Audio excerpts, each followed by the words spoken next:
এক বুড়া চাচা অনেকদিন আগে বলতেছে, হুজুর জান্নাতের এত নিয়ামতের ওয়াজ করলেন, ওই জায়গায় কি বিড়ি পাওয়া যাবে না হুজুর? মানে কি নেশা তার, টেনশন হলো তার বিড়ির নেশা। আল্লাহ তাআলা আপনাকে এই পচা জিনিসগুলো দিবেন না। জান্নাতে থাকবে, জান্নাতে থাকবে চারটা নহর থাকবে। কয়টা নহর থাকবে? চারটা নহর থাকবে। আল্লাহু আকবার, আল্লাহু আকবার বলেন। চারটা নহর থাকবে, চারটা ঝর্ণা থাকবে, নহর থাকবে, নদী থাকবে, বহমান থাকবে, কখনো শুকাবে না। নদীর পানি তো শুকায়, শুকায় না? শুকাবে না। চারটা নহরের ভিতরে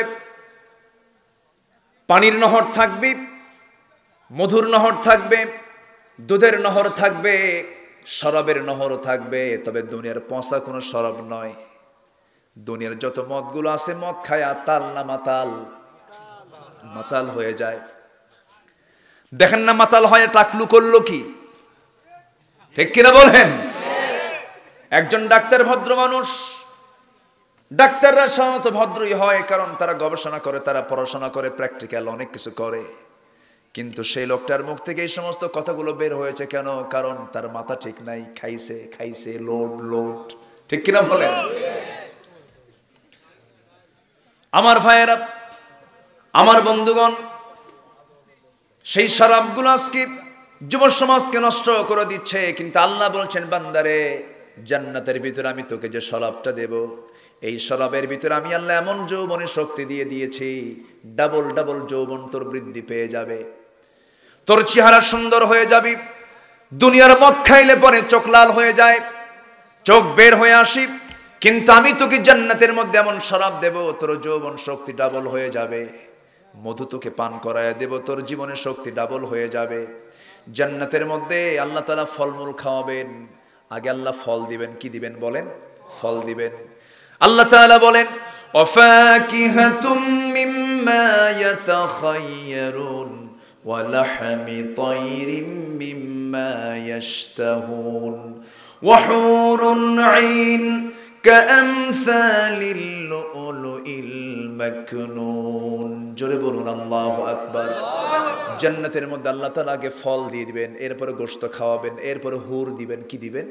হুর দিবেন। হুর সবাই দিবেন না, এখন আস্তে আস্তে কয়, কিছুই কয় না, মনে হয় পুরুষত্ব কিছুই নাই মনে হয়। হুর নিবেন না সবাই?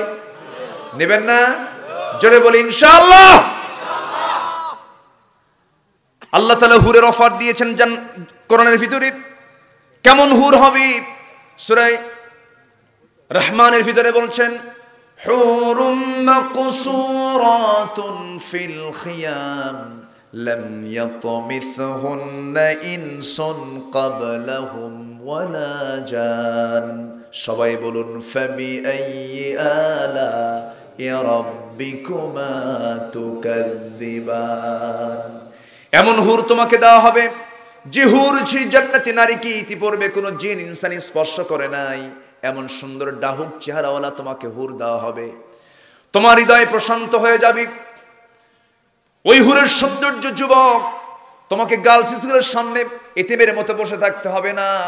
কোনো নারীর পিছনে তোমার সময় নষ্ট করার কোনো প্রয়োজন হবে না। দুনিয়াতে বিয়ে করা দরকার বংশ বিস্তারের জন্য, সংসার করার জন্য, একটা পরিবার গড়ে তোলার জন্য, সমাজ গড়ে তোলার জন্য, এতটুকুই তোমার জন্য যথেষ্ট।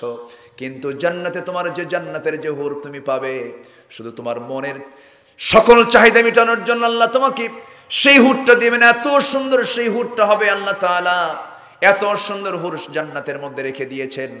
জান্নাতি একটা নারীর একটা নখের যে সৌন্দর্য হবে, এই নখটা ধরেন, একটা নখের যে সৌন্দর্য হবে, গোটা দুনিয়ার সমস্ত নারীর সৌন্দর্য এক পাল্লায় দিলে পরে, আর নখটাকে যদি আরেক পাল্লায় দেওয়া হয়, এই নখের সৌন্দর্য বেশি ভারী হয়ে যাবে। জোরে বলে সুবহানাল্লাহ। যুবক, তুমি কার পিছনে দৌড়াও? কার পিছনে দৌড়াও? যার জন্য তুমি পাগল। বিয়ে করছো, 4 বছর হয়ে গেছে, হঠাৎ করে মাঝে একটা বাচ্চা হয়েছে, 2 বছর বয়স বাচ্চার, তুমি রোড অ্যাক্সিডেন্ট করে মারা গেলা। তোমার বউটা তোমার জন্য কাঁদবে সেদিন, সেন্সলেস হয়ে যাবে, গলা ভেঙে যাবে, সেন্স থাকবে না। 3 দিন পর্যন্ত না খায়া থাকবে, এরপরে খাওয়া শুরু হয়ে যাবে, পান করা শুরু হয়ে যাবে। 7 দিন 8 দিন চলে যাওয়ার পর মুখে কথা বের হবে। 15 দিন চলে যাবে, মুখে হাসি চলে আসবে। 1 মাস চলে যাবে, মোটামুটি সমস্ত স্মৃতিগুলো আস্তে আস্তে বলতে থাকবে। বাবার বাড়ির লোকজন, তোমার শ্বশুর শাশুড়ি তাকে নিয়ে চলে যাবে। 3 মাস 4 মাস পার হয়ে যাওয়ার পর বলবে, মা তোমার বয়স তো কম, বিধবা থেকে লাভ কি, তোমাকে বিয়ে দিয়ে দেব। শেষ পর্যন্ত তোমার সেই সুন্দরী বউটাকে অন্যের জায়গায় অন্য জায়গায় পাত্রস্থ করে দেওয়া হবে, চলে যাবে, নতুন স্বামী পাবে। নতুন স্বামী পায়া সেই বউটা একদিন বলে ফেলবে তার আব্বা আম্মাকে, আব্বা সিদ্ধান্ত ভালো নিছো, কারণ আগের স্বামীর চাইতে এই স্বামী আমার দারুণ ভালো। এই তো দুনিয়ার সৌন্দর্য, এই তো দুনিয়ার নিয়ম, এই তো দুনিয়ার খেলা। কিন্তু আসল সৌন্দর্য, আসল পাওয়া, আসল সবকিছু হলো দুনিয়া না জান্নাত। আসতে বলেন, দুনিয়া না জান্নাত। এই জন্য দুনিয়াতে 4 শ্রেণীর নারীকে বিয়ে করলে পরে আপনি সুখী হবেন না। যারা সবচেয়ে বেশি রূপ চর্চা করবে, কি চর্চা করবে বলেন? রূপের যত্ন নেওয়া দরকার আছে, তা আমি নাম মানা করছি না, কিন্তু রূপ নিয়ে পড়ে থাকেন স্বামীকে দেখানোর জন্য না মার্কেটের মানুষকে দেখানোর জন্য? বলেন বলেন বলেন, মার্কেটের মানুষকে। যারা রূপচর্চা বেশি করে তারা কি স্বামীকে দেখানোর জন্য করে? না। আমার ভাইয়েরা, নাম্বার 2 হলো রূপের বড়াই করে, রূপ নিয়ে অহংকার করে। এটা মনে হয় সিংড়াতে নাই, আছে এটা? আমি মঞ্চে আসার আগে আমাকে কয়েকজন উজু করার সময় কিছু সবক দিছে, হুজুর আপনি এই সমস্ত বিষয়ে কিছু কথা বলবেন। এই জন্য আমি একটু পয়েন্টটা নিয়ে আসলাম। রূপের বড়াই করে, রূপের অহংকার কি আছে? আছে। এটা কিন্তু পুরুষেরও আছে। হয়তো ছেলেটা একটু সুন্দর হয়েছে, বাপ মা বিয়ে করাইছে, বউটা একটু কালো হয়ে গেছে। কালো বউ ঘরে আনার পর 3 দিন পর চোখে পানি কান্দে। বিয়ের 3 দিন পরে কান্দে কেন? প্রশ্ন করা হয়, তুমি কান্দো কেন? সে বলে, আহারে আমার পোড়া কপাল, সুমনের বউ দেখতে কত সুন্দর, আমার বউটা কালো। দেখছেন, ওর নজর গেছে সুমনের বউয়ের দিকে। আচ্ছা, কারো বউয়ের দিকে নজর গেলে কি নিজের বউ কখনো সুন্দর হবে? আস্তে সুন্দর হবে? হবে না। অনেক মা আছেন স্বামীকে উঠতে বসতে খোঁটা দেন। হয়তো বিয়ের সময় বিয়েটা হয়ে গেছে, স্বামীটা একটু কালো হয়ে গেছে, অসুন্দর, একটু খাটো হয়েছে, বউটা সুন্দরী। যখন একটু গন্ডগোল লাগে সেই সময় বলে, শোনো তোমার চেহারাটা একটু আয়নার সামনে দেখো তো। আসেন, এরকম আছে না? এটা আয়নার সামনে দেখো তো, আমার চেহারা মিলাও, তোমার চেহারা মিলাও, তোমার সঙ্গে যে আমার সংসার হচ্ছে, তোমার 14 গোষ্ঠীর কপাল দিল একখান, খোঁটা দিয়ে দিল। আমার বন্ধুগণ, এই সমস্ত আচরণ যদি কোনো মহিলার মধ্যে শোভা পায়, পরিবারটা কি জান্নাতের টুকরা হবে নাকি? আসতে বলেন, হবে নাকি? বলেন, হবে না। কালো দিয়েছেন কে? কালো বানাইছেন কে? এই বডি পৃথিবীর কোনো মানুষের ক্ষমতা আছে নাকি? ক্ষমতা নাই। আমার ভাইয়েরা, কালোকে কখনো অবমূল্যায়ন করা যাবে না, কালোকে কখনো কালো বলা যাবে না। সাইয়েদনা বেলাল রাদিয়াল্লাহু তাআলা একদিন হেঁটে হেঁটে আসতেছিলেন। সাহাবায়ে কেরাম বলছেন, হুজুর ওই কালো পাহাড় আসতেছে। কি পাহাড়? কালো পাহাড় আসতেছে। রাসূল সঙ্গে সঙ্গে চোখটা লাল বানিয়ে বলেন, সাহাবীরা তোমরা খবরদার আমার বেলালকে কালো পাহাড় বলে ডাকবা না। আমার বেলাল যদিও কালো, আমার বেলাল যদিও দেখতে বাহ্যিকভাবে অসুন্দর, কিন্তু আমার বেলালের রক্তের মধ্য দিয়ে জমিন আল্লাহর দিন কায়েম হয়েছে। যেরকম সুবহানাল্লাহ। আমরা শুধু চেহারা দেখব না, গুণ দেখব। একটা মানুষের মধ্যে সব তো কিছু থাকে না, সবচেয়ে বড় বিষয় হলো গুণের দিকটা। আমার নবীজি গুণের দিকটা বেশি লক্ষ্য করতেন। পৃথিবীতে 3টা কালো ছিল ফেমাস, 3 জন কালো ফেমাস ছিলেন, বিখ্যাত ছিলেন। এর মধ্যে বেলাল একজন।